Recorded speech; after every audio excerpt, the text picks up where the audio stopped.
자, 이제 오늘 이제 화요 이제 기독교 강요 강독회를 시작하겠습니다. 잠시 기도하겠습니다. 하나님 아버지 감사합니다. 오늘 또 화요 기독교 강요 강독회를 또 시작합니다. 오늘도 귀한 성경의 교리를 저희가 또 많이 잘 배울 수 있도록 도우시며 이 시간에도 또 시간 동안 내내 하나님께서 많은 은혜를 주시옵소서. 감사하며 우리 주 예수님의 이름으로 기도 올렸습니다. 아멘. 자, 오늘은 이제 기독교 강요 제 17장 섭리 교리를 어떻게 적용해야 우리에게 큰 유익을 줄 수 있는가. 이 17장으로 이제 들어갑니다. 이제 우리가 이제 계속해서 이제 섭리 교리에 대해서 이제 봤는데 이제 17장에는 이 섭리 교리를 잘 실제적으로 이해하는 그 부분을 다룹니다. 왜냐하면 우리가 이제 이 섭리 교리를 괜히 뭐 잘 모르고 정확하게 교리적 체계로 모르고 그냥 섭리 교리를 막연하게 추측하고 그냥 이해하고 있으면은 굉장히 잘못된 오히려 미신 뭐 또 운명론 뭐 또 무슨 하여튼 아주 이상한 그 방식으로 또 적용을 해버린단 말이에요. 그러니까 우리가 그런 걸 조심해야 되겠죠. 그러니까 칼빈 선생님도 이 부분에 있어서 이제 어떻게 이걸 잘 이제 적용을 해야 될까? 이제 실천 신앙의 관점에서 이거를 이제 이 17장을 이제 특별히 이제 이렇게 집어넣은 것입니다. 그래서 첫 번째 보면은 이제 하나님의 방법의 의미. 그러니까 자, 이제 더 나아가 인간은 공연히 헛된 교묘한 것들에 치우치는 경향이 있기 때문에 이 교리를 선하고 올바르게 사용하기를 고수하지 않는 자는 스스로 헤아릴 수 없이 많은 어려움 속에 빠져드는 것을 피할 수 없게 될 것이다. 그렇죠. 이제 제가 아까 얘기했잖아요. 이 섭리 교리는 참 중요해요. 우리가 이제 물론 뭐 모든 기독교 교리가 다 중요하죠. 근데 우리가 이제 우리가 결국은 신앙생활을 우리가 하는 과정 속에서 가장 우리의 실제적으로 우리가 부닥치는 그 모든 우리가 이 세상에서 살아가는 면에 있어서 하나님을 어떻게 경험하고 체험하느냐, 어떻게 성경을 말씀의 진리를 적용하느냐에 있을 때 이 섭리교리가 가장 밀접하단 말이에요. 예, 이게 제일 우리가 많이 부닥치는 그런 교리예요. 그런 걸 우리 칼빈 선생님도 잘 알기 때문에 지금 이렇게 특별히 별도로 이제 다룬 것입니다. 자, 그러므로 성경이 어떤 목적으로 모든 일이 하나님에 의해 정해졌다고 가르치고 있는지를 여기에서 간략하게 논의하는 것이 유익할 것이다. 실제로 우리는 세 가지 점에 유의해야 된다. 첫째, 우리는 하나님의 섭리를 과거와 마찬가지로 현재와도 연결되는 것으로 생각된다. 그러니까 하나님의 섭리라고 하는 것이 옛날, 그러니까 우리는 보통 성경을 읽으면서 이게 중요하죠. 우리는 뭐 아브라함에 대해서 다윗에 대해서 뭐 성경을 읽거나 설교를 들어요. 또 뭐 설교를 하겠죠, 목회자들은. 그러나 우리는 단순히 옛날 얘기를 듣는 그게 목적이 아니에요. 그러니까 그런 식으로 하면 마치 무슨 뭐 동화, 무슨 뭐 전설의 고향, 뭐 그 정도밖에 안 되겠죠. 우리는 즉 아브라함과 함께 하셨던 하나님은 지금도 함께 하시는 거죠. 이건 사실은 이제 설교자들이 중요한 거예요. 왜냐하면 우리가 성경의 의미를 잘 안다고 하는 의미는 뭐냐면 단지 아브라함이나 다윗이나 이런 성경 내용 자체를 잘 안다는 것도 중요하지만 또 하나는 그 말씀에 드러나신 하나님의 그 모든 역사가 지금 여기서 지금 내 삶 현재 에도 얼마나 하나님의 진리, 하나님께서 역사하시는가 이게 중요한 거란 말이에요. 그러니까 수천 년 전에 어떤 있었던 그 일이 나에게 무슨 의미냐?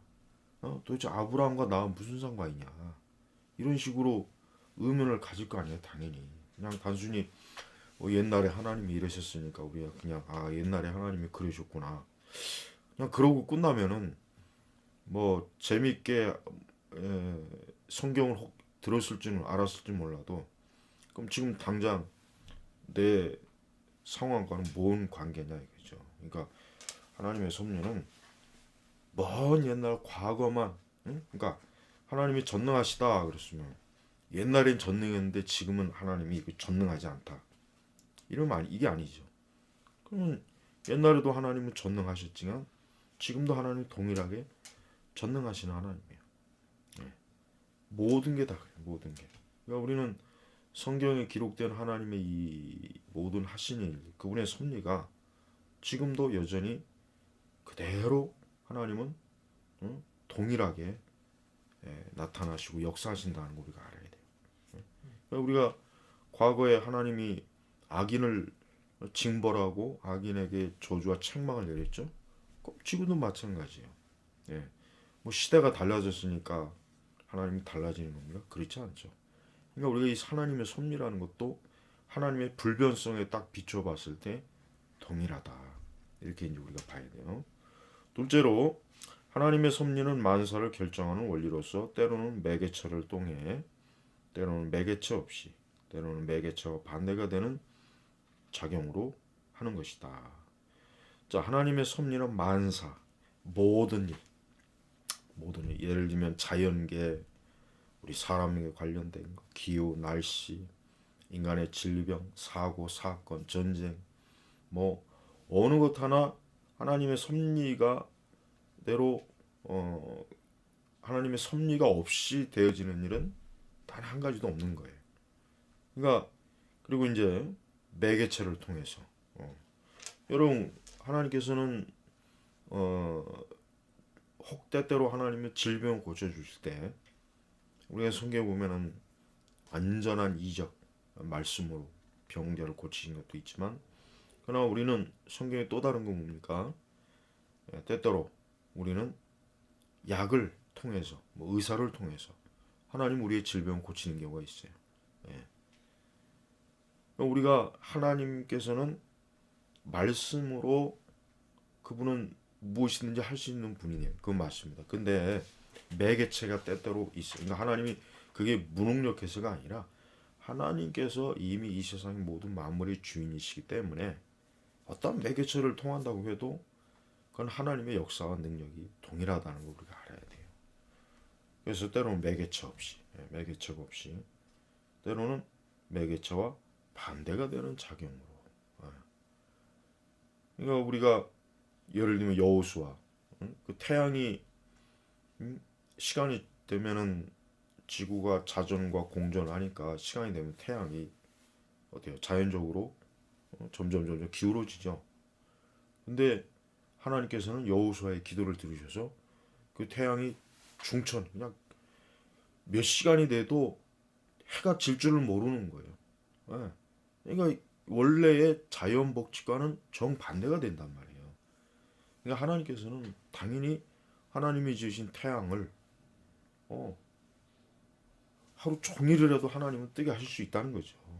바로 그걸 얘기하는 거예요. 그러니까 우리가 정말 이 기도의 원리 중에 하나가 이거예요. 하나님의 그 섭리가 만사를 결정한다. 그러니까 우리는 하나님께 궁극적으로 기도를 왜 해야 되느냐? 하나님께서 사람을 움직이는 거고 사람의 마음을 움직이시는 것이고 원수의 마음도 움직이는 것이고 하나님께서 전쟁도 멈추게 하시는 것이고 하나님께서 이 기후도 하나님이 참 비를 내리시는 것이고 또 가뭄도 주시는 것이고 이런 모든 게 다 하나님의 결정하시는 원리에 되는 거예요. 이게 이제 불신자들은 이해를 못하죠. 불신자들에게는 사실 이게 제일 이해 못하는 얘기예요. 그건 뭐 그럴 수밖에 없죠. 왜? 그들은 하나님의 존재 자체를 인정하지 않고 믿지도 않으니까.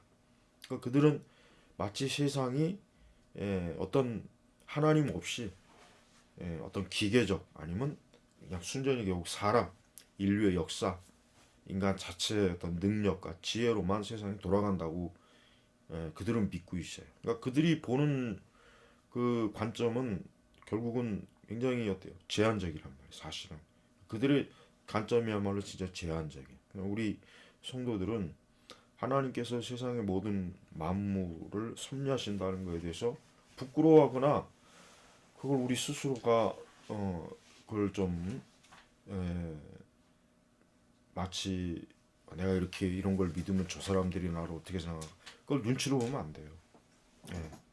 우리가 하나님에 대한 믿음이라고 하는 것은 그 어떤 것보다 강력한 것입니다. 과학이나 기술을 뛰어넘는 거예요. 그런 거에 제한받는 게 아니란 말이에요. 예. 끝으로 하나님의 섭리는 추구하는 목적이 있는데 그것은 곧 하나님께서 전 인류에 대한 그의 관심을 나타내시되 특히 그가 더욱 친밀하게 보살피시기를 원하시는 교회를 다스리는 데 있어서 특별히 경성하여 지키려고 하시는 것이다. 그러니까 이 세 가지, 그러니까 하나님께서 하나님의 섭리를 세 가지의 목적으로 세 가지 어떤 원리적으로 알아야 되는데 세 번째가 뭐냐면 하나님이 섭리하시는 목적이 뭐냐? 궁극적으로 교회, 그 교회를 보존하시고 교회를 지키시고 교회를 결국은 하나님의 구속의 그 관점으로 하나님께서 분명히 사용하시고 유지시키는 거란 말이에요. 이게 어느 때까지? 주님 오시는 그날까지예요. 그러니까 우리가 인간으로서는 알 수 없지만은 사실 세상의 모든 되어지는 일들이 교회라고 하는 중심에서 이루어지는 거예요. 이게 뭐 우리가 이런 사실은 이제 세상의 뭐 정치가들은 전혀 알 수 없는 일이고 세상의 경제인들도 알 수 없는 일이고 뭐 세상에 누구도 교회를 중심으로 세계가 움직인다. 아마 이렇게 얘기하면은 일반 역사가들이나 뭐 정치가들이나 이런 사람들은 참 굉장히 코웃음을 칠 일이겠지만은 우리가 성경 창세기부터 지금까지 우리가 역사를 보면 어때요? 구약의 역사나 세속 역사를 보면은 하나님께서 이 교회라고 하는 것을 중심으로 세계사를 움직이는 건 명확하다는 것을 우리가 알 수 있습니다. 분명히 알 수 있어요. 결국 마지막 때에도 하나님께서 뭐 이 세상에 뭐 어떤 많은 막 재난과 막 재앙을 내리잖아요. 그 중심에 뭐가 있어요? 교회가 있단 말이에요. 교회. 성도들이 있고. 그러니까 우리는 뭐 세상에서 어떤 세상의 어떤 관점으로 세상을 설명하는 많은 어떤 뭐 역사학자들이나 뭐 정치가들이나 뭐 그런 뭐 지식인들의 그 책들이나 그들의 강연을 들어보면은 그들은 궁극적으로 이 세계와 역사를 주장하시는 하나님을 인정을 하지 않아요. 그게 이제 문제예요. 그게 이제 우리 기독교적인 관점에서는 역사관하고 틀린 거예요. 예. 우리는 이게 분명해야 됩니다. 그러니까 하나님께서 우리 교회, 우리 성도를 중심으로 온 세계 역사를 그러니까 예수님이 오시는 그 과정도 굉장히 어때요? 예수님이 가장 적절한 때 오셨죠. 왜? 로마가 모든 전쟁에서 어때요? 가장 강력한 게 이기고 그 로마가 점령하는 지역이 평안한 때 그때 예수님이 오셨고 그 다음에 이미 그 전에 헬라의 그 문명이 그 로마가 지배하는 그 제국 전체에 퍼져 있고 그래서 언어가 단일하잖아요. 라틴어 아니면 헬라어죠 주. 그다음에 이제 도로가 쫙 깔려 있고. 그러니까 그다음에 그 시대의 그 문명 자체가 굉장히 어때요? 발달되어 있던 시대란 말이에요. 그러니까 하나님께서 예수님이 오시기에 가장 좋은 때를 만들어 놓으시고 예수님을 보내신 거란 말이에요. 그냥 뭐 아무 뭐 어떤 이유 없이 그 시기 예수님 오신 게 아니죠. 야 그런 거 하나도 그냥 되는 게 아니죠.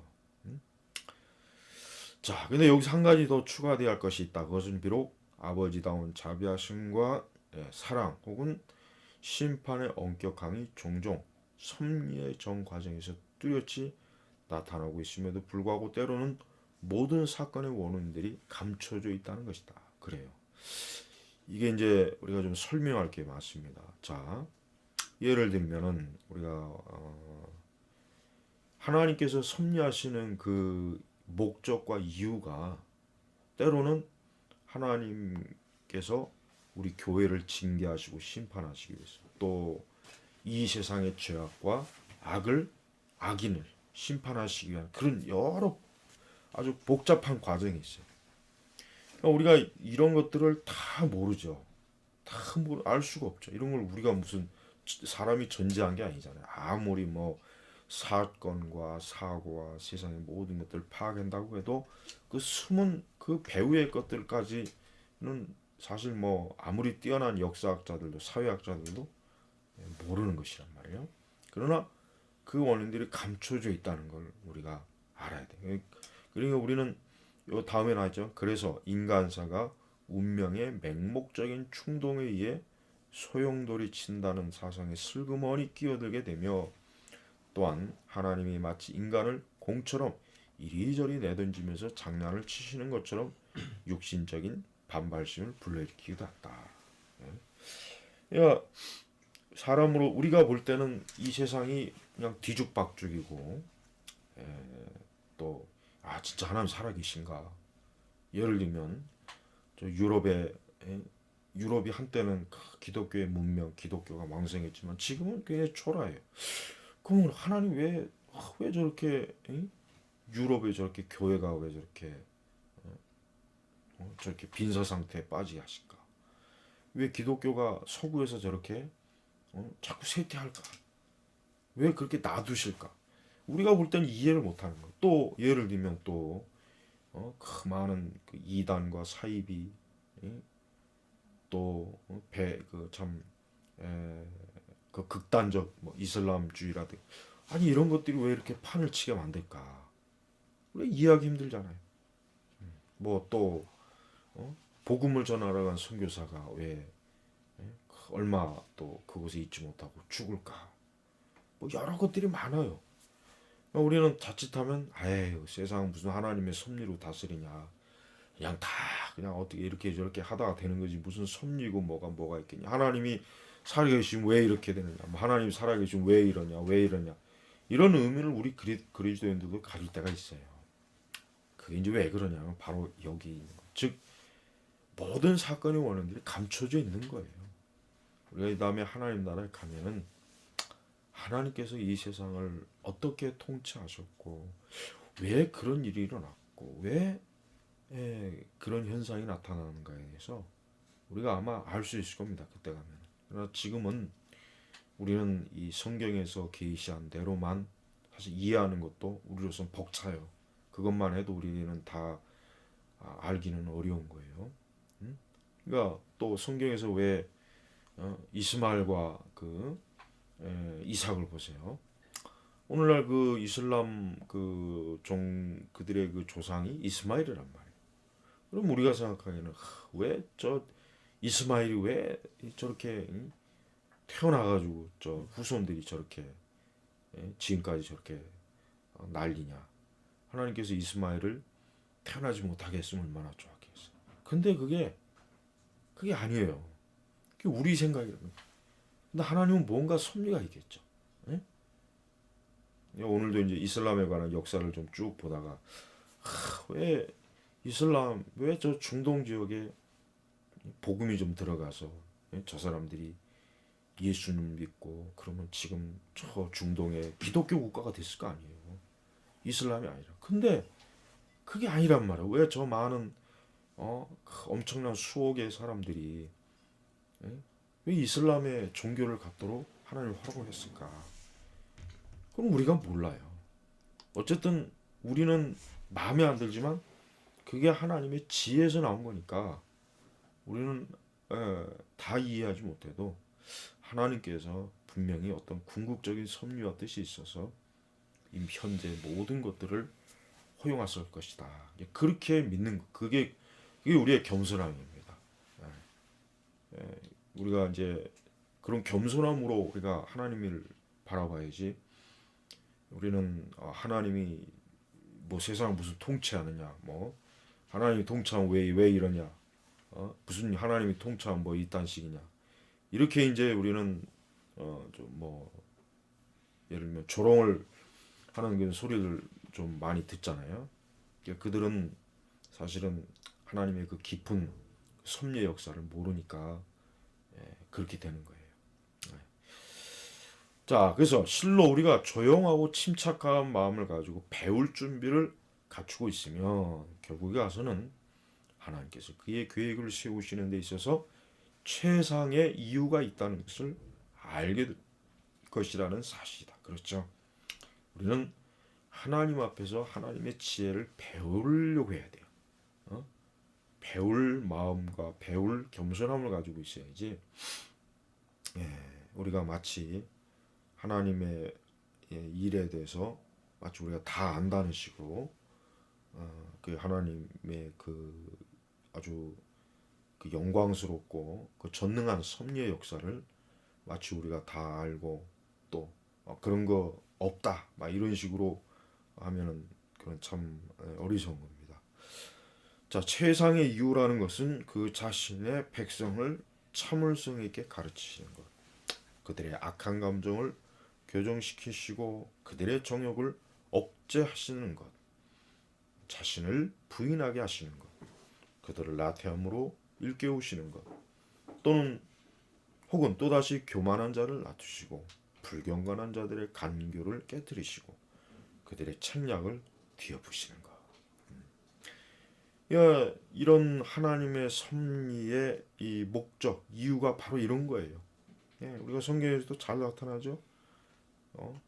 하나님의 이 섭리의 목적, 이유는 악인을 낮추시고 의로운 자를 보호하시고 교만한 자를 무너뜨리시고 교활한 자를 자기께 넘어지게 하고 그러니까 이런 다양한 것들이 이 성경에 나와 있어요. 그러니까 그런 것들을 보면 지금도 역시 그런 거예요.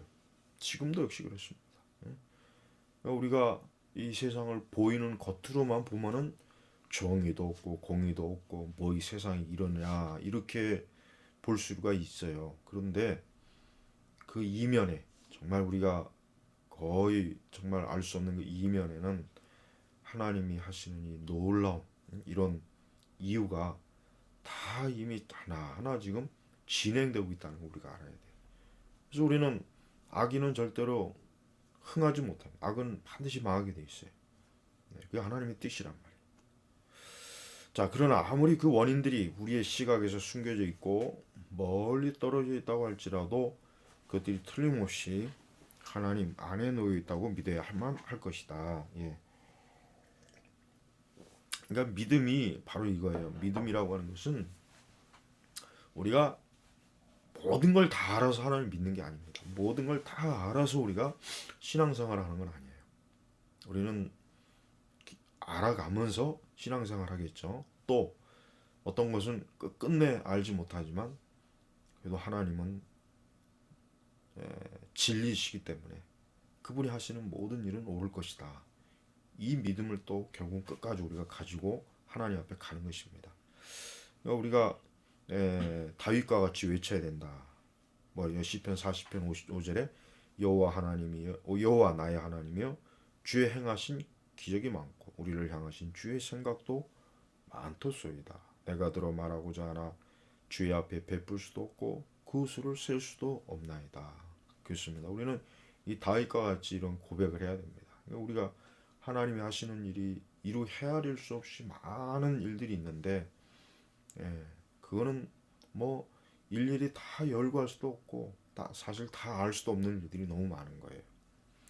그러므로 우리가 비천에 처해 있을 때 우리의 죄는 언제나 마음에 떠오르며 그 형벌 자체가 우리로 하여금 회개를 촉구하게 만들지만 우리는 어떻게 그리스도께서 성부의 은밀하신 계획으로 각자가 받아야 형벌을 내리는 것보다 더 폭넓은 공의를 요구하셨는지를 알게 된다. 왜냐하면 소경으로 태어난 사람에 관해 그는 이 사람이나 그의 부모가 죄를 범한 것이 아니라 그에게서 하나님이 나타내시는 하시고 나타내고자 하심이니라. 요한복음에 나와 있는 이 소경에 대한 예수님의 평가가 뭡니까? 사람들은 그 소경에 대해서 그 사람이 죄를 많이 졌나 보다. 야, 그 부모가 죄를 져서 저렇게 하나님으로부터 저주받나 보다. 근데 예수님은 뭐라 합니까? 그게 아니다. 그게 아니라 하나님의 하시는 일을 나타내고자 하십니다. 그러니까 예수님께서 그렇게 올바로 하나님의 섭리를 이해시켜 주셨잖아요. 만약에 예수님이 그 섭리를 이해시켜 주지 않았다면 그 소경은 어때요? 여전히 이게 내가 이게 뭔가 큰 죄를 저주받았구나. 이게 우리 부모가 죄를 져서 내가 지금 이 모양이구나. 아마 그렇게 살다가 그냥 죽었을 거예요. 나 예수님이 그게 아니라고 밝혀주신 거예요. 그러니까 우리는 이런 거 하나를 볼 때마다 하나님의 섭리의 목적과 이유라고 하는 것은 참 이건 정말 너무 광범위하고 광대하기 때문에 우리가 함부로 추측하기가 참 어려운 거예요. 정말 어려운 거예요. 욥기서도 보물 같지만 욥이 그 막 어떤 그가 막 하루아침에 막 거지가 되고 병들으니까 친구들이 와서 막 야 이게 다 너 죄 때문이다 이게 다 네 탓이다 막 그냥 뭐 그렇게 막 욥을 막 그 친구들이 오히려 위로하는 게 아니라 막 오히려 욥을 더 마음에 고통스럽게 했죠. 나중에 하나님께서 이제 다 그 모든 걸 다 밝혀주셨잖아요. 바로 그거예요. 그러니까 우리는 이런 하나님이 하시는 일에 대해서 우리가 사실 함부로 뭐 단정하는 건 참 위험한 거, 조심스러워야 돼요. 그냥 보이는 겉모습만 봐주고 이렇다 저렇다 하면 안 되겠죠. 자, 여기에서 사람이 태어나기도 전에 재난이 임하게 될 때 우리의 본성은 마치 하나님이 아무런 잘못도 없는 사람을 무자비하게 징벌하시는 것처럼 크게 소리내어 외친다. 그러나 그리스도께서는 우리의 눈이 순수하다면 이러한 이적에서 그의 아버지의 영광이 빛난다고 증거하고 있다. 그러나 우리는 겸손한 마음을 지님으로써 하나님으로 하여금 우리에게 해명해 달라는 식의 요구를 하려고 하지 말고 하나님의 은밀한 심판을 존중하여 그의 의지를 모든 일에 가장 적당한 원인으로 여겨야만 한다. 우리는 겸손한 마음으로 하나님께서 우리에게 알게 해주시는 것까지만 우리가 알면 돼요. 그 이상은 우리가 사실은 굳이 알 필요가 없고 그러니까 우리는 모든 일에 이렇게 하나님의 의지가 이 세상 만사를 움직이는 원인이다. 그렇게 사실은 꼭 여겨야 합니다. 하늘이 짙은 구름으로 어두워지고 격렬한 폭풍이 일어날 때는 음침한 안개가 우리의 시야를 가리고 천둥이 우리의 귀를 때리며 우리의 모든 감각이 공포로 인해 마비되기 때문에 모든 것이 우리에게 혼란스럽게 뒤엉켜진 것처럼 보인다. 그러나 그런 동안에도 하늘은 언제나 평안함과 고요함이 깃들어 있다. 그러니까 보이는 하늘이 뭐 천둥이 치고 비가 내리도 그 너머에는 어때요? 고요함이 있잖아요. 고요. 그러니까 바로 그거예요. 우리는 이 세상이 지금 현재 사실 우리가 사는 세상을 보면 막 뒤죽박죽이죠. 뭐 진짜 사방천지가 막 불안하죠. 모든 게 막 왜 이렇게 세상이 가면 갈수록 더 이러냐? 왜 이렇게 참 더 살기 어려워진 세상이 되느냐? 근데 이러한 세상이 다 끝나면 결국 새 하늘과 새 땅이 내려오는 거예요. 새 하늘과 새 땅.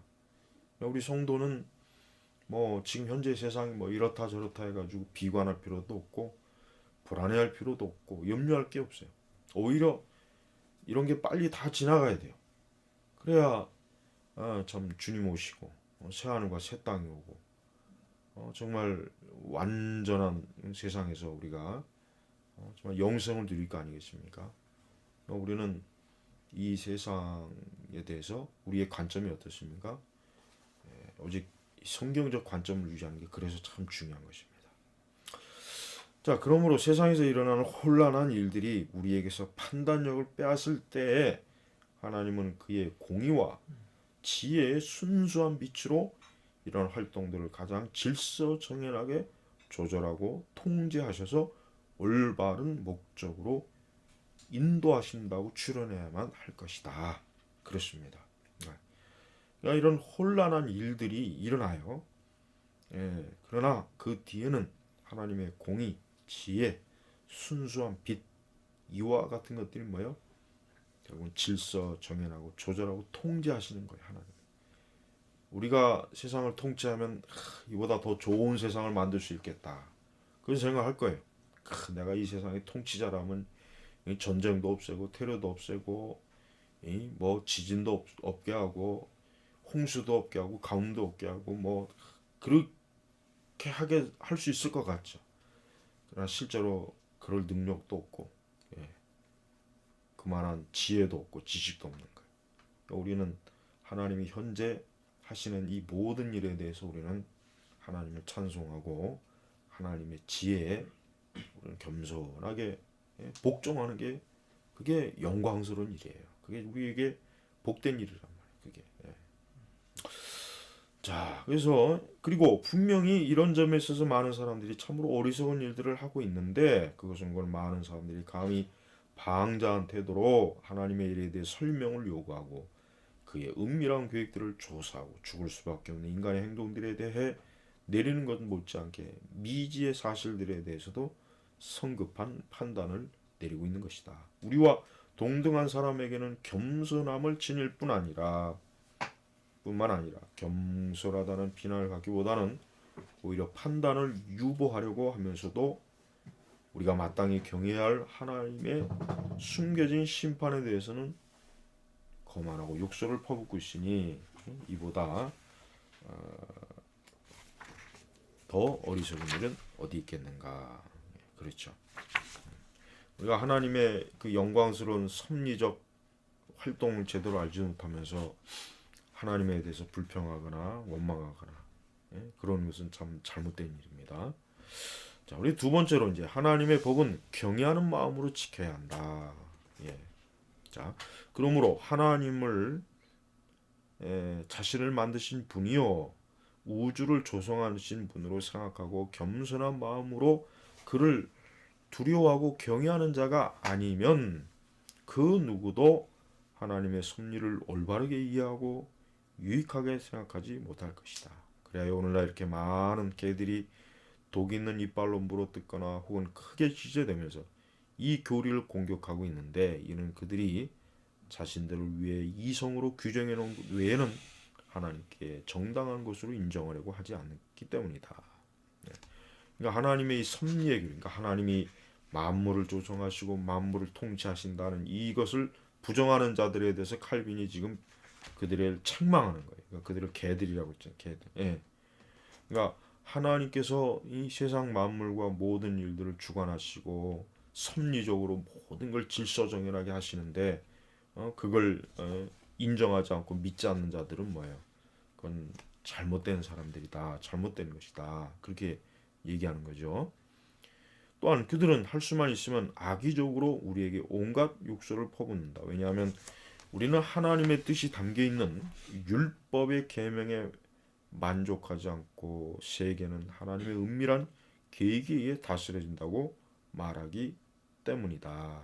이것은 마치 우리가 가르치는 바가 우리의 두뇌로 고안해낸 것이고 성령께서 여러 곳에서 동일한 일을 명백히 선포하시지 않고 그래서 수많은 표현 방식으로 반복하지 않는 것처럼 말하고 있는 것이다. 그러나 그들에게는 어느 정도의 수치심이 있어서 하늘을 향해 감히 모독하는 이런 말들을 내뱉지는 못하기 때문에 그들은 자신들이 좀 더 마음대로 떠들어대기 위해 우리와 싸우고 있는 것처럼 가정한다. 자, 우리는 자 보세요. 우리가 하나님에 대해서 하나님의 섭리와 하나님의 뜻에 대해서 우리가 지금 이렇게 말할 수 있는 것은 하나님의 말씀에 이미 기록된 대로 우리가 지금 말하는 거예요. 그러니까 우리가 하나님께서 주신 계명, 하나님 주신 말씀, 우리가 그거에 의해서 우리가 지금 이러한 섭리의 교리를 말하는 것이죠. 우리가 그런 근거도 없이 그냥 막연히 무조건 하나님이 세상을 통치하신다, 하나님이 섭리하신다, 하나님이 모든 일의 원인이시다 이렇게 하는 게 아니잖아요. 근데 지금 이들은 마치 우리가 그런 식으로 그러니까 섭리의 교리를 믿는 사람들인데 마치 맹목적으로 하나님이 무조건 세상을 통치하신다 이렇게 얘기한다는 식으로 지금 한다는 거예요. 칼빈은 그런 것이 아니다. 그런 것이 아니다. 지금 그걸 부정하고 있잖아요. 예. 그러나 만일 세계에서 일어나는 일들이 모두 하나님의 측량할 수 없는 계획들에 의해 다스림을 받는다는 것을 인정하지 않는다면 성경이 무슨 목적으로 하나님의 판단을 깊은 시면과 같다고 말하는지 그들로 하여금 답변하도록 해야만 한다. 시편 36편 6절의 말씀에 근거해서 모세는 하나님의 뜻이 율법 안에 잘 표현되어 있으므로 그것을 저 멀리 구름이나 깊은 바닥 속에서 찾을 필요가 없다고 선포했다. 신명기 30장 그 11절에 14절의 말씀에 근거한 거예요. 그러므로 그는 깊은 바닷속과 비교될 수 있는 또 다른 감춰진 뜻을 지니고 있다는 의미가 된다. 바울도 이에 대해 다음과 같이 말을 깊도다 하나님의 지혜와 지식에 부유하며 그의 판단은 측량치 못할 것이며 그의 길은 찾지 못할 것이로다. 누가 주의 마음을 알았느냐 누가 그의 모사가 되었느냐. 실로 율법과 복음에는 하나님 복음이 우리의 감각을 초월하는 신비들이 내포해 있는 게 사실이다. 그러나 하나님께서는 그의 백성들의 마음을 총명의 신으로 조명하셔서 그의 말씀으로 계시하려 했던 이러한 신비들을 이해할 수 있도록 하시기 때문에 이제는 더는 바닷속과 같은 것이 없다. 다만 안전하게 걸어갈 길과 우리의 발걸음을 인도하는 등불, 생명의 빛과 확실하고 명백한 진리의 학교가 있을 뿐이다. 자, 우리가 하나님의 계시는 점진적이에요. 이 얘기는 뭡니까? 우리는 이 성경의 기록을 보면은 모세는 모세 오경을 계시받아서 하나님의 뜻을 알았어요. 그러나 모세는 그 이후에 구약의 나머지 것과 신약은 모세는 모릅니다. 예. 구약시대 사람들은 구약시대 성도들은 신약을 몰라요. 신약 성경이 없어지니까. 그러니까 우리 지금 신약 백성들이 굉장히 이 아브라함이나 이 구약의 성도들보다 훨씬 더 유익한 점이 뭐냐면 하나님의 계시를 온전하게 알고 있는 거예요. 받았잖아요. 예. 그러니까 우리는 하나님의 말씀이 그들보다 훨씬 더 많은 진리를 우리가 보고 누리고 있는 거예요. 그래서 우리는 어떤 하나님의 이 섭리에 대해서 사실은 구약 성도들보다 더 많이 알고 있습니다. 예. 우리는 다윗보다도 또 솔로몬보다 우리는 이 하나님의 구원의 언약에 대해서 더 많은 걸 알아요. 비교할 수 없을 만큼 알아요. 예. 다윗이나 솔로몬은 예수님이 하신 말씀과 사도들의 그 계시받은 걸 그들은 모르잖아요. 그럼 우리는 알잖아요. 그러니까 우리는 이렇게 명백하게 이제 하나님께서 우리에게 계시해 주신 이런 것들에 대해서 어때요? 이걸 우리의 생명, 빛, 등불, 이 성경 자체가 진리 학교예요. 이걸 통해서 우리는 하나님의 섭리하시는 그걸 어때요? 더 잘 알 수가 있단 말이에요. 더. 예. 그렇지만 그렇다고 해서 우리가 완전히 아는 건 또 아니죠. 예. 왜? 하나님의 지혜와 지식은 어때요? 아까 여기 뭐 바울이 로마서 11장에 아까 했지만은 깊도다 하나님의 지혜와 지식에 부요하며. 예? 그러니까 하나님에 대한 것들을 우리가 온전히 아는 건 아니란 말이에요. 예. 그러니까 우리 바울도 탄식했죠. 놀랍다 이게 놀랍다. 예. 측량치 못할 것이다. 누구도. 예. 자, 그러나 세계를 지배하시는 그의 놀라운 방법은 마땅히 바다 깊은 곳이라고 불리고 있다. 그 이유는 그 방법이 우리에게 감춰 있지만 우리는 그것을 경외하고 마음으로 높이 우러러 보아야 하기 때문이다. 모세는 두 개념을 몇 마디 말로 아름답게 표현했다. 오묘한 일은 우리 하나님 여호와께 속하였거니와 나타난 일은 영구히 우리와 우리 자손에게 속하였나니. 유명한 신명기 29장 29절 말씀이죠. 여기에서 모세는 우리에게 율법을 묵상하는 것을 배우는 것과 하나님의 은밀한 섭리를 경외함으로 우러러 볼 것을 함께 명하고 있다. 그러니까 우리 성도들은 우리 그리스도인들은 하나님의 기록된 말씀을 열심히 배워야 돼요. 알아야 돼요. 그러나 그게 전부는 아니에요. 우리는 그 기록된 말씀을 통해서 하나님의 은밀한 섭리, 즉 하나님이 하시는 모든 것들을 어때 헤아려 봐야 되는 거예요. 헤아려 봐. 이게 이제 그 참 조심스럽긴 하지만 우리는 하나님께서 하신, 그러니까 우리가 이제 청교도들이 묵상을 강조한 이유가 뭐냐? 바로 그것 때문에요. 하나님의 말씀을 통해서 하나님이 오늘도 어떠한 섭리로 하나님의 영광, 지혜, 권능, 하나님의 또 진노하심, 악인에 대한 분노, 또 우리를 책망하시는 하나님의 그런 것들을 섭리를 어때요? 굉장히 그런 것들을 묵상하는 시간에 깊이 헤아리는 거예요. 예. 그걸 통해서 우리는 매사에 하나님과 항상 연관된 우리의 삶, 일생, 우리의 길을 늘 갈 수가 있는 것입니다. 이게 이제 성도의 삶이 바로 이거예요. 이게 이제 정말 중요한 것이에요. 그러니까 성도들이 항상 이 하나님에 대한 기록된 말씀과 또 그걸 통해서 우리가 하나님의 섭리에 대한 것들을 이렇게 헤아려 본다면은 아마도 많은 것들을 우리가 알게 되고 깨닫게 되고 그걸 통해서 위로를 받게 되고 소망도 갖게 되고 회개도 하게 되고 하여튼 정말 우리 영혼에 굉장히 유익한 게 많습니다. 자, 또한 욥기에도 우리의 마음을 겸손하게 할 만한 숭고한 선언이 기록되어 있다. 저자는 우주의 구조를 위와 아래로 두루 살피면서 하나님의 사역에 대해 장엄하게 진술하고 난 다음 마지막으로 다음과 같이 덧붙였다. 이런 것은 그 행사의 시작점이요 우리가 그에 대하여 들은 것도 심히 세미한 소리뿐이니라.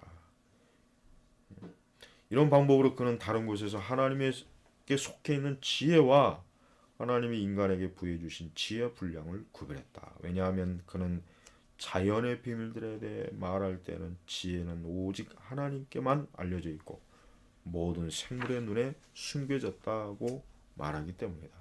그러나 조금 후에 그는 덧붙여 말하기를 하나님이 지혜가 탕구대로 위에 알려졌다고 했는데 그 이유는 보라 주를 경외함이 곧 지혜라고 사람에게 언급되고 있기 때문이다. 그러니까 이 욥기서에는 이 욥이 하나님이 그에게 질문하는 거에 대해서 욥은 대답을 못했어요. 그러니까 욥기서에 보면은 하나님께서 이 욥기서에 우리가 가만히 보면 뭘 알아야 되냐면 하나님께서 많은 질문을 했지만 욥은 대답을 못했어요. 근데 하나님도 하나님 자신이 질문한 거에 대해 답을 안 줬어요. 그래서 욥기가 그래서 힘든 거예요. 욥기가 왜 읽기가 힘들고 이해하기 어려우냐면 우선 욥 자신도 나중에 하나님이 그 무수한 질문을 쏟아냈을 때 욥은 대답을 못했어요. 그러면서 자기의 무지를 탄식하고 하나님께 더 겸손하게 낮아지죠. 그때 또 하나는 하나님께서도 욥에게 질문한 거에 대한 답을 주질 않았어요. 왜 그렇습니까? 그런 것들에 대해 답을 지금 우리 사람이 그 하나님의 답을 준다고 해도 이해를 못 하잖아요. 못 하니까. 네. 그래서 하나님께서 답을 안 한 거예요. 하나님도 질문했지만 욥도 답을 못했죠. 못한 거죠. 역시 뭐예요? 하나님도 당신이 질문한 거에 대해서 답을 욥에게 안 줬어요. 쉽게 얘기하면 뭐예요? 욥에게 겸손하게 하나님을 경외하라. 너가 알아야 될 만큼 알고 나머지를 하나님께 맡기고 하나님의 지혜, 하나님의 인도에 따르라. 이게 하나님의 뜻이란 말이에요. 그러니까 우리는 욥기서를 읽어보면은 굉장히 어려운 이유가 뭐냐면 그 하나님께서 그 쏟아내는 지혜의 질문에 이 세상 어느 누구도 그걸 답할 수가 없습니다. 어떠한 뭐 천재적인 사람도 지식인도 그걸 누가 답을 합니까? 못합니다.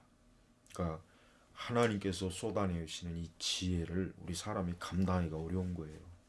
그러니까 우리는 이 성경에 기록된 것만으로도 우리는 참 이 하나님의 지혜가 얼마나 그러니까 감히 상상을 못하는 거예요. 감히 상상을 못하는 겁니다. 예? 우리가 그런 것들을 통해서 하나님의 그 영광스러움을 알 수 있단 말이에요. 예? 그 전능하심, 그 전제하심.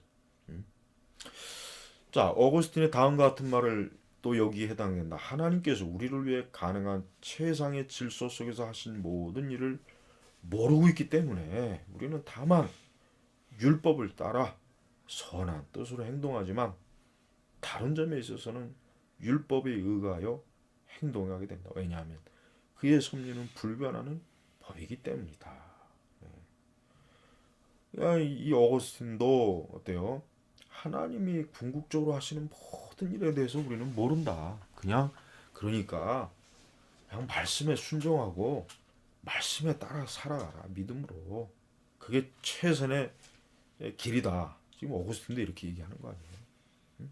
그러므로 하나님께서는 그 자신이 우주를 다스리실 권리를 친히 쥐고 계시므로 우리는 근신과 온건의 법으로 하여금 그의 최고 권위에 복종함으로써 그의 뜻이 우리에게 있어서 의와 유일한 규범과 모든 일에 참되고 올바른 원인이 되도록 해야 한다.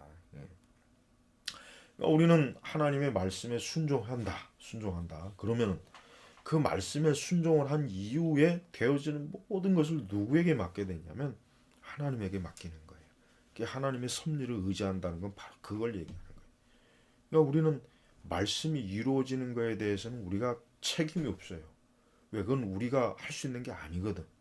그는 하나님 약속하신 하나님이 하시는 것이지 우리가 하는 게 아니야. 그러니까 우리 신자들, 우리 그리스도인들은 그냥 하나님이 약속하신 말씀을 의지하고 그분에게 기대요. 그 다음에 나머지는 하나님께서 정말 그 전능한 지혜와 능력으로 그 말씀대로 순종한 다른 우리에 대한 그것들에 대해서 하나님이 어때요? 궁극적으로 하나님이 은혜를 주셔서 이루시는 거란 말이에요. 그러니까 굉장히 어떻게 보면 편한 거예요. 예? 왜냐? 하나님께서 다 책임져 주시겠다 이거.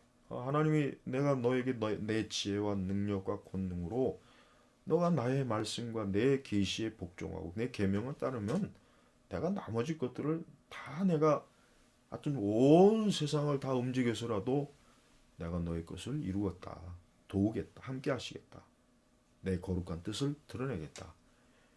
그러니까 우리 신자들은 이 믿음이라고 하는 것이 굉장히 근거 없는 믿음이 아니라 하나님의 약속에 확고한 뿌리 내리고 그리고 그것은 반드시 하나님이 이루시는 것으로서 우리는 더욱 우리의 믿음이 뭐예요? 확고하게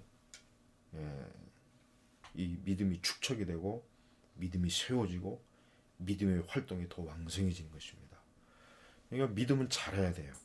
그게 정상. 믿음은 잘해야 돼. 그리고 우리가 그 믿음이 잘하도록 우리가 열심히 하나님에 대한 신뢰한 믿음으로 우리가 그분 앞에 살아야 돼요. 믿음이 잘하지 않는 건 그건 어린아이가 잘하지 않는 거랑 똑같은 것입니다.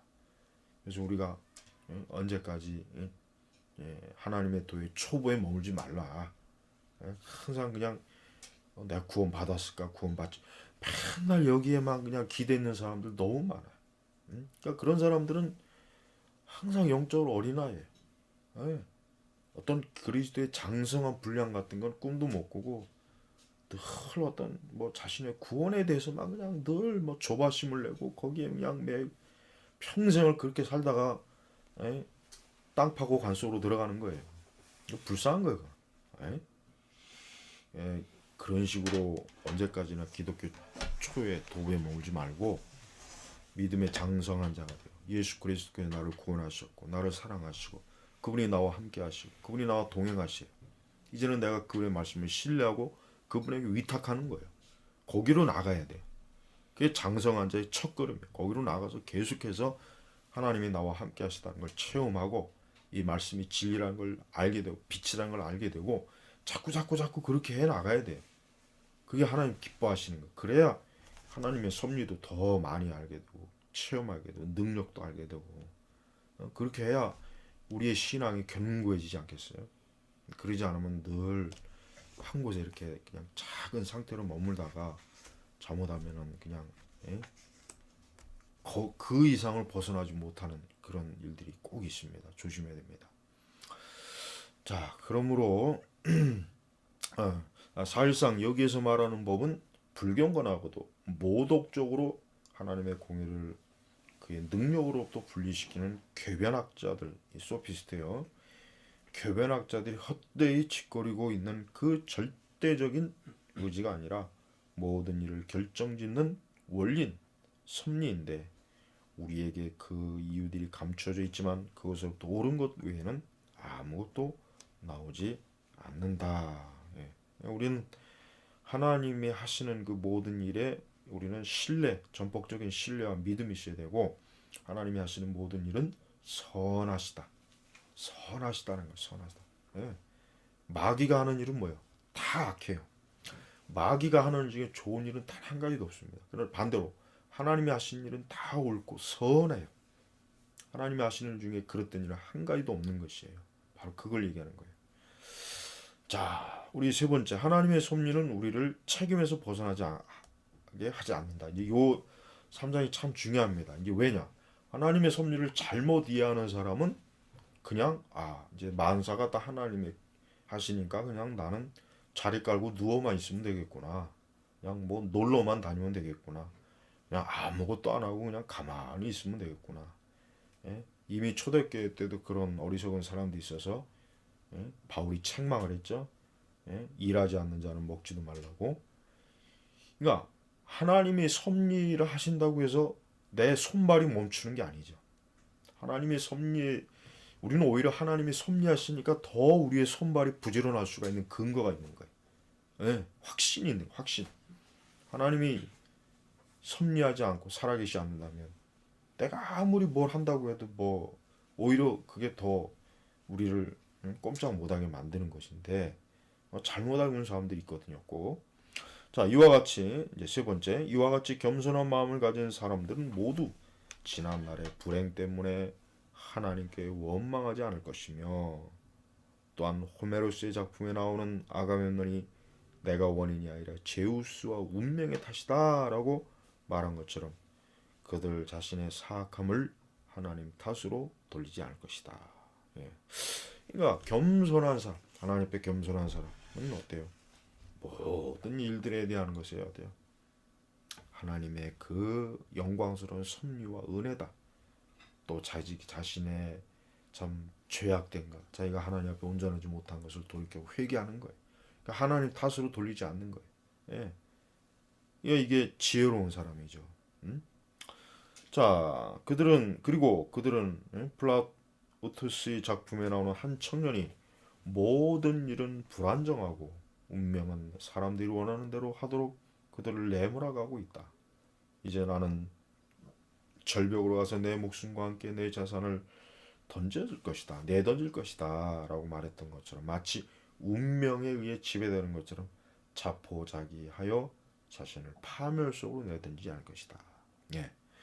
그러니까 우리가 하나님의 섭리를 제대로 안다면 자포자기나 어떤 우리가 인생에 있어서 어떤 절망, 궁극적 절망 때문에 결국은 자기 인생을 완전히 포기하고 그렇게 하지 않는 거예요. 오히려 하나님의 섭리를 제대로 안다면 우리는 지금 현재가 아니라 하나님께서 나를 향하신 선하신 뜻이 있고 분명히 하나님이 나를 위해서 좋은 길도 예비해 놓으셨고 내가 하나님 앞에 지금 기도하고 소망하는 것을 하나님 분명히 은혜 가운데 이루어질 것이다. 이런 소망인 게 소망. 근데 이제 이런 이방 문학, 그리스 문학이나 로마의 문화 이런 문학이나 이런 데서는 이런 운명론적인 그런 그 내용의 그 문학 주제들이 많이 있단 말이에요. 그러니까 굉장히 그 어떤 궁극적 어떤 에, 그들의 그 믿고 있는 그들의 우상이 그들에게 아무것도 주지 못하는 거예요. 그러니까 결국 이렇게 되는 거란 말이에요. 그러나 우리는 아니에요. 그리스도인이 아니란 말이에요. 성경에 여러분, 성경에 하나님의 사람들이 마치 아까 얘기했죠. 아가멤논이나 플라우투스에 나오는 이런 작품에 나오는 이런 식으로 탄식하고 이런 식으로 한 사람이 단 한 사람이 있습니까? 없어요. 그러니까 이 유대인과 그리스도인들은 전혀 다른 사람이에요. 예. 유대인들은 하나님의 살아계심을 믿는 어떤 이 세상과 자연과 우주의 주권자 되신 하나님에 대한 궁극적인 믿음을 가진 민족이지만 그러나 이 그리스인들은 어때요? 로마 그리스인들은 운명을 믿는 거예요. 운명. 그러니까 인격적인 신이 아니에요. 자기 스스로 개척하고 자기 스스로 모든 걸 다 이루어야 돼요. 그러니까 그런 그런 정신세계, 그런 그 철학, 그런 것들이 그 속에 깊이 배어 있습니다. 그러니까 전혀 우리 기독교학은 어때요? 이 상극이에요, 상극. 예. 그러니까 우리 기독교인들은 하나님과의 그 관계 속에서 나 자신과 이 세상과 우주를 보는 거예요. 그러니까 기독교인의 그 하나님을 향한, 그러니까 기독교인이 그런 하나님 중심적인 그 세계관을 갖고 있는 것은 인간에게 가장 유익합니다. 다른 어떤 종교도 우리 기독교만큼 이러한 참 하나님에 대한 그 믿음으로 인생을 올바로 세워주는 종교는 다른 종교는 없어요. 또한 그들은 다른 사람들이 예를 쫓아 하나님이라는 이름을 이용하여 그들 자신의 악한 행위를 덮으려고 하지 않을 것이다. 리코디데스는 다른 희극에서 이렇게 이야기했다. 하나님은 선동자였다. 나는 신들이 그것을 원했을 것이라고 믿는다. 왜냐하면 만일 신들이 그것을 원하지 않았다면 그것은 일어나지 않았을 것이라는 것을 나는 알고 있기 때문이다.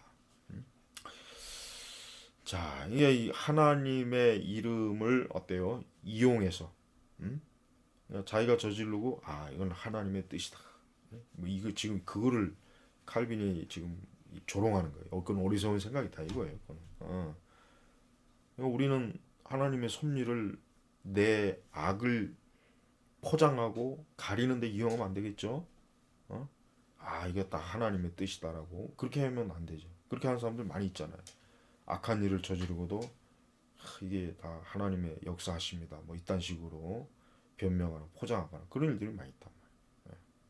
오히려 신실한 자들은 하나님을 기쁘시게 하는 것이 무엇인가를 성경에서 묻고 배움으로써 성령의 인도하심을 받아 그것에 도달하려고 노력할 것이다.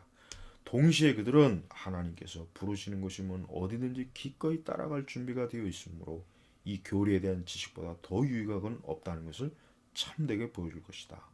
세속적인 사람들은, 그러니까 불신앙자들은 그들의 우매함으로 미련하게도 소란을 피움으로써 흔한 말대로 하늘과 땅을 거의 혼동시켜 버리고 만다. 그들은 말하기를 만일 주님께서 우리가 죽을 때를 지정하셨다면 우리는 그것을 피할 수 없다고 한다. 그러므로 아무리 죽음을 예방할지라도 그것은 소용없는 일이다. 어떤 사람도 강도에게 죽음을 당하지 않도록 하기에 위험하다고 알려진 길로 감히 가려고 하지 않으며 어떤 사람은 자신의 생명을 지키기 위해 의사를 부르며 약을 지나치게 복용하기도 한다. 어떤 사람은 자신의 건강을 해치지 않기 위해 그 자극적인 음식을 삼가기도 하며 어떤 사람은 무너질 듯한 집에서 사는 걸 두려워하기도 한다. 요컨대 그들은 자신들이 원하는 바를 얻기 위해 온갖 방법을 고안해내며 위대한 정신적 목표를 가지고 열심히 그 길로 달려간다. 그런데 이와 같이 하나님의 뜻을 바꿔버리는 치료 방법들은 모두 헛된 것일 뿐이다. 그렇지 않으면 삶과 죽음, 건강과 질병, 평화와 전쟁, 그리고 사람들이 좋아하거나 미워하는 대로 자신들이 노력하여 얻으려 하거나 흔히 피하려고 열심히 애쓰는 것들을 결정하는 하나님의 확고한 작정이라는 것은 결코 존재하지 않는다. 또한 그들은 신자들의 기도가 영원 전부터 주님께서 이미 작정하신 바들을 주시도록 간구하는 것은 불필요하기도 하거니와 왜곡된 것이라고 결론 짓고 있다. 여러분, 우리는 하나님께서 하시는 일에 대해서 우리가 하나님의 어떤 섭리를 인정한다고 해서 그 섭리를 기대서 우리가 마땅히 하지 말아야 될 것은 하지 않아야 되는데 한다거나 해야 될 것을 해야 되는데 안 한다거나 피해야 될 것을 피하지 않고 안 피하거나 그러니까 이런 식으로 하면 안 된다 이거죠. 그런 건 아니단 말이에요. 그리고 우리는 그러면서도 우리는 궁극적으로 그 모든 일을 배후에 결국 하나님이 그 모든 일을 다스리고 주관하신다는 것을 믿으면서 역시 우리도 역시 뭐예요? 우리는 마땅히 우리가 해야 되고 우리의 가야 될 내 길을 바르게 찾아서 가야 되는 노력을 멈추지 말아라. 그런 것입니다. 자, 요약한다면 그들은 미래와 연관된 모든 계획을 하나님의 섭리, 즉 그들의 의견을 고려하지 않고 자신이 행하시려고 하는 바를 작정하는 섭리를 부정해버리고 있다. 그리하여 지금 일어나는 일은 무엇이든지 그들은 하나님의 섭리의 탓으로 돌려버리기 때문에 그 일을 분명히 행한 사람에게 대해 눈을 감아버린다. 이게 교묘한 거예요. 하나님의 섭리를 아주 교묘하게 이용하는 거예요. 그러니까 쉽게 얘기하면 좋은 건 자기가 했다 그러는 것이고 나쁜 건 하나님 탓으로 돌리는 거예요. 가장 제가 쉽게 그냥 설명하는 거예요. 한 살인자가 한 정의로운 시공을 죽였다고 하자. 그들은 그 살인자가 하나님의 계획을 수행했다고 말한다. 어떤 사람들이 독질을 했거나 간음죄를 지었다고 하자. 그들의 말대로 한다면 그는 하나님의 예견되고 정해진 바를 했기 때문에 하나님의 섭리를 수행한 것이 된다. 어떤 부모가 병들었는데 이들은 그 아들이 치료도 하지 않고 죽을 때만 기다리고 한다고 하자. 그 아들은 영원 전부터 그렇게 정해놓으신 하나님을 거역할 수 없다고 말한다. 이게 얼마나 엉뚱한 짓이야, 엉뚱한. 내가 누군가를 죽였지만 이건 하나님의 정의의 칼을 내가 대신 저에게 준 것이다. 그러니까 말도 안 되는 이게 아주 궤변이죠, 궤변. 이와 같이 그들은 모든 범죄가 하나님의 명령에 시행되기 때문에 그것을 덕이라고 부르고 있다. 아니죠. 보네포가 히틀러를 암살하는데 이렇게 참여하면서 사실 이런 식으로 변명을 했어요. 사실 보네포가 히틀러를 암살하는데 참여하는 그 정당성을 사실 이런 식으로 했단 말이에요. 이런 식으로. 그래서 저는 보네포를 전혀 제대로 된 신학자로 여길 수가 없어요. 예. 우리는 그런 보네포 같은 그런 독일의 자유주의 신학자들의 그런 그 말도 안 되는 궤변 떠는 것들 그런 것들을 우리는 대단하게 여기는 그런 오늘날 우리 한국 교회 그 보네포 추종자들에 대해서 전혀 저는 이런 말도 안 되는 식의 그 궤변은 그래서 제가 인정을 안 하는 거예요. 여러분 하나님의 섭리를 핑계로 악을 행하거나 자신의 악을 교묘하게 포장하거나 선으로 포장하거나 또 마땅히 우리가 해야 될 것을 하지 않거나 또 하지 말아야 될 것을 하거나 하는 것은 그건 하나님을 아주 우롱하는 처사라는 걸 우리가 꼭 알아야 되는 것입니다. 자, 오늘은 여기서 마치겠습니다. 기도하겠습니다. 하나님 아버지 감사합니다. 하나님의 그 영광스러운 하나님이 하시는 모든 일에 대해서 저희가 마땅히 알아야 되고 또 아는 것에 대해 순종해야 되겠습니다. 또한 하나님이 하시는 그 모든 섭리의 사역을 우리가 기대어서 살아야 되겠고 또 언제나 그것의 인도함을 받기를 소망합니다. 우리가 지혜롭게 잘 분별함으로 언제나 하나님의 섭리의 그 영광스러운 하나님의 지혜를 알 수 있는 그런 은혜를 저에게 더하여 주옵소서. 오늘도 감사하며 우리 주 예수 그리스도의 이름으로 기도 올렸습니다. 아멘.